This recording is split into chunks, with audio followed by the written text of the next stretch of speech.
qabsaa'ee yoo kufillee yaadiin qabsoo kufaa irraan tarkaanfatee kaafee fidee dhufa. Qabsoo walirraan jettu hamma bilisoomnutti yoomiyyuu itti fufa. Yaabadhu yaa Oromoo haceen hinduuna jira fanjii qabsootu dhohee. Yaabadhu yaa Oromoo haceen hinduuna jira fanjii qabsootu dhohee.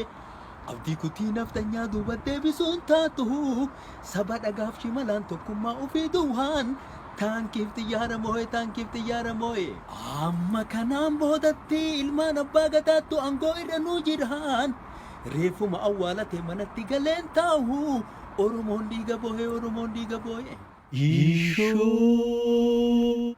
ol ka'iyyaa Oromoo gumaa lammii baafata mirga abba gaafata ol ka'iyyaa Oromoo gumaa lammii baafata mirga abba gaafata. Handhuura Oromiyaa walakkaa keessa jigee dhiigni hacee wayyeessaa dhangala'ee hin hafu siidaa birbirsa gooroo sanachii galaafata qabsoo qeerroof qarreetiin siidaan naftanyaa kufee siidaan hacee wayyeessaa farda Oromoo gubbaa gaaf tokko ni dhaabata.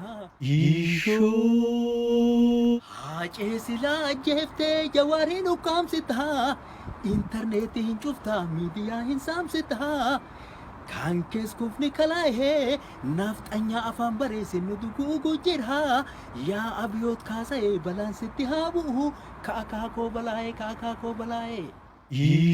Ishoo.